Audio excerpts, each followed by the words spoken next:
Howdy. I never got to meet my grandmother on my dad's side. She passed away in her 40s from, well, basically high blood pressure. She had a stroke and she passed away. And I knew for years after I was born, because she passed way before I was born, but I knew for years that that type of thing ran in the family. My dad had it, my mother had it, although it was on mom's side, but still, my dad had it, his brother had it, a couple of other family members had it. Some of them had some issues with high blood pressure. So once I got to my 20s, I said, I don't want to have to worry about having a heart attack or having high blood pressure and having to deal with that. So I started cutting back on salt because black families tend to overuse salt. It's just a reality, especially if there's a southern base involved. And my mother was from Louisiana. She always salted everything. And even though my dad was from Pennsylvania, his mother and father were basically from the South. And so we just got used to having a lot of salt in our meals. So I stopped. I mean, I didn't totally give it up. I still ate pizza. But in general, I stopped cooking with a lot of salt. So, for instance, I eat hamburgers now without salt. I can eat potato chips without salt. If I have French fries, I use ketchup, but I don't add any salt to it. I don't add salt to any meats that I cook, unless it's going to be like part of a much bigger meal. For instance, I'll put salt in hamburger if I'm making spaghetti, but not tons of it because the spaghetti sauce will have its own little bit. And because of that, my blood pressure has always been fine. And that's one of those things where I look back on the family and I say, you know what, I'm glad that this is something that the family talked about. When I turned 38, I found out I was diabetic. This is in 1997. The thing is that it probably wasn't until the early 90s when we started to find out that a lot of family members had diabetes. And it came about, the way I heard it, is Dad got diabetes.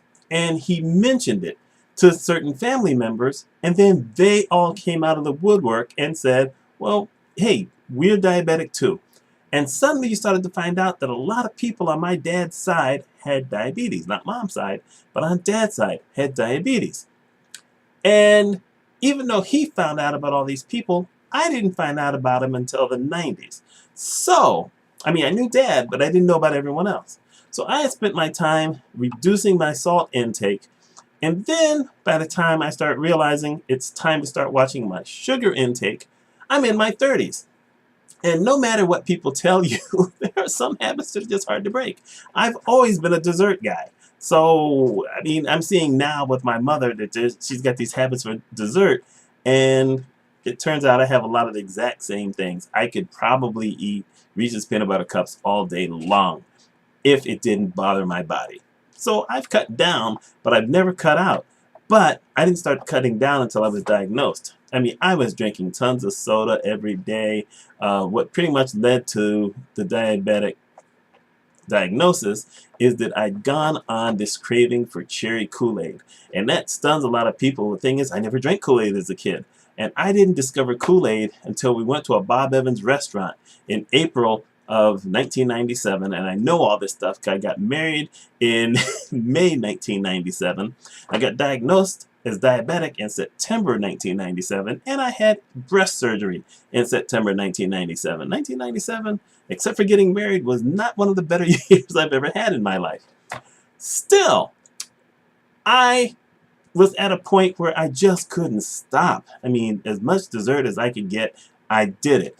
I never really cut back until afterwards, and even then for a while, I still would have my twice a year binge, where I would get these big packs of coconut chocolate chip cookies and hot chocolate and just eat as many of those things as I possibly could until I got sick.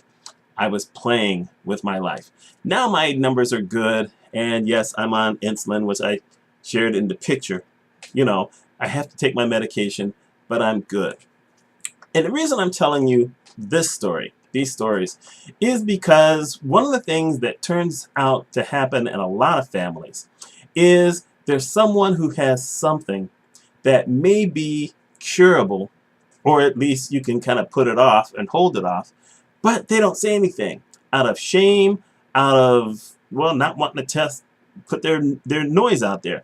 And I can see not going next door to your neighbors and saying, hey, I got diabetes, or hey, I got emphysema. But if it's within your own family, I'm thinking this is the type of thing you have to share, because it now gives people a chance to say, hey, maybe this is something I need to watch out for. For instance, I don't know how many family members have ended up getting lung cancer or emphysema because you get it from smoking. Now, my dad smoked, but my mother never smoked. My dad smoked, his twin brother smoked, his older brother didn't smoke.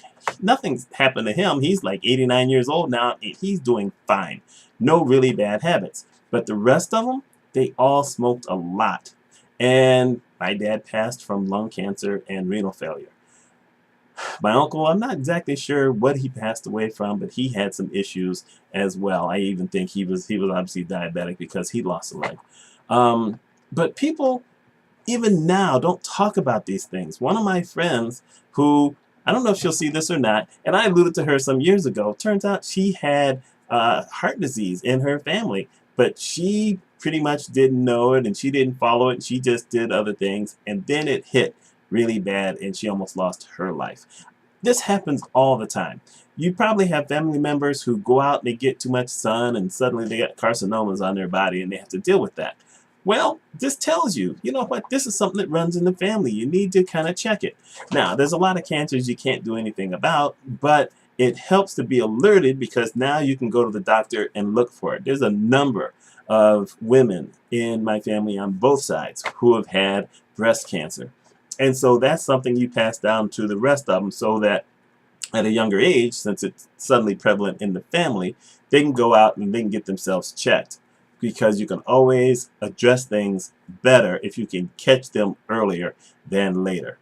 And that's one of the reasons why when I write my blogs, I kind of tell true stories, and when I do the videos, I tell some true stories. And sometimes I tell some stuff that years ago I never would have probably told anybody. But I tell these things because it's my hope that maybe you will listen to something like this and say, you know what, maybe I need to go talk to mom and dad or Uncle Joe.